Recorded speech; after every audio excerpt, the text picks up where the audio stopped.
আল্লাহর নবীর সাহাবী হযরতে ওমর রাদিয়াল্লাহু তাআলা আনহু এই অর্ধ পৃথিবী তিনি শাসন করেছিলেন, ঠিক কি না? অর্ধ পৃথিবী হযরতে ওমর শাসন করেছিলেন। তিনি কি রকম শাসক ছিলেন আমরা সবাই কম বেশি জানি।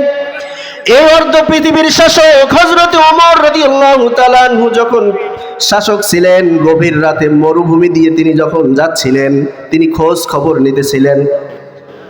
গভীর রাতে তিনি যখন যাচ্ছিলেন, তিনি দেখলেন মরুভূমির মধ্যে একটা তাঁবুতে আলো টিম টিম করে জ্বলে।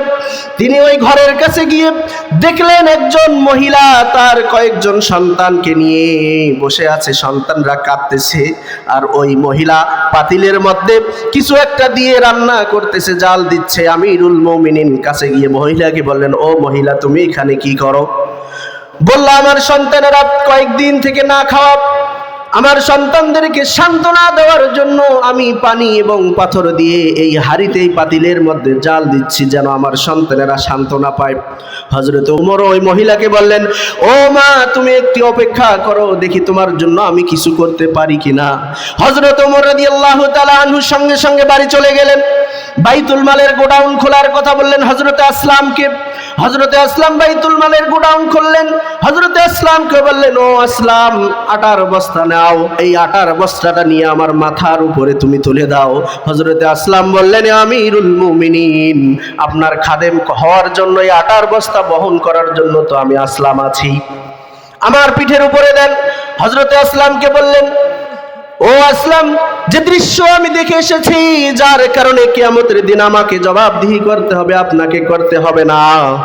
হযরতে আসলাম আটার বস্তা আমিরুল মুমিনিনের মাথার উপরে রেখে দিলেন। আমিরুল মুমিনিন আটার বস্তা নিয়ে মহিলার বাড়িতে গিয়ে রুটি করে রান্না করে তার সন্তানকে খাওয়াই দিলেন। মহিলা তাকিয়ে দেখে আমিরুল মুমিনিনের চোখ থেকে অঝরে পানি পড়া শুরু করে দিয়েছে। সুবহানাল্লাহ। ওই মহিলা বললেন, হে পথিকা, আপনাকে তো আমরা চিনি না, আমি এসেছি এই রাজ্যের যিনি শাসক হযরত ওমরের কাছে এসেছি, আপনাকে তো আমি চিনি না, আর আপনি কাঁদেন কেন? মহিলাকে বললেন, ও মহিলা, ঠিক আছে, আগামীকাল তুমি ওমরের দরবারে যাবে, সেখানে আমাকে তুমি দেখতে পাবে। ওই মহিলা পরের দিন ওমরের দরবারে গেল। যাওয়ার পরে দেখলেন আমিরুল মুমিনিন রাষ্ট্রনায়ক, আর কেউ নাই, ওই রাতে যিনি গিয়েছিলেন তিনি হচ্ছে রাষ্ট্রনায়ক হযরতে ওমর। সুবহানাল্লাহ। তারপরে ওই মহিলা বললেন, আপনাকে রাতে অনেক কষ্ট দিয়েছি, আমি তো জানতাম না আপনি আমিরুল মুমিন, আমাকে আপনি মাফ করে দেন। হযরত ওমর বললেন, ওগো মা, আপনি আমার কাছে মাপ চাবেন কেন? উল্টা আমি আপনার কাছে মাপ চাইতেছি। আপনি অভাবগ্রস্ত হওয়ার আগেই আমি কেন আপনার কাছে পৌঁছাইতে পারলাম না? এর কারণে না জানি কিয়ামতের দিন আল্লাহর কাছে কি জবাবদিহির কাতারে দাঁড়াতে হয়। আল্লাহু আকবার বলবেন না? এটাই হইতেছে হযরতে ওমর কি রকম রাষ্ট্রের পাহারাদার ছিলেন। হযরত ওমরের কাছে তার এক বন্ধু একদিন এসেছিলেন। গভীর রাতে হযরত ওমর মোমবাতি জ্বালিয়ে রাষ্ট্রীয় কাজ করতেছিলেন। তার বন্ধু আসলেন, সঙ্গে সঙ্গে তিনি মোমবাতি জ্বালিয়ে দিলেন, অন্ধকার হয়ে গেল। তার বন্ধু তাকে জিজ্ঞেস করল, আমিরুল মুমিনিন, হে আমার বন্ধু, আপনি মোমবাতি কেন নিভালেন? আমি তো আপনার বন্ধু। ওমর বললেন, যে মোমবাতিটা জ্বালিয়ে আমি রাষ্ট্রের কাজ করতেছিলাম, এই মোমবাতি এবং কাজটা হলে রাষ্ট্রের, তোমার সাথে গল্প করে রাষ্ট্রের মোমবাতিকে আমি খরচ করতে চাই না। সুবহানাল্লাহ। কিরকম আমানতদারিতা ছিল তার ভিতরে, কিরকম রাষ্ট্রের রক্ষণাবেক্ষণকারী ছিল, যার কারণে রাষ্ট্রের কাজ করা মোমবাতিটাও তিনি নিভিয়ে দিয়েছে, ঠিক কিনা বলেন?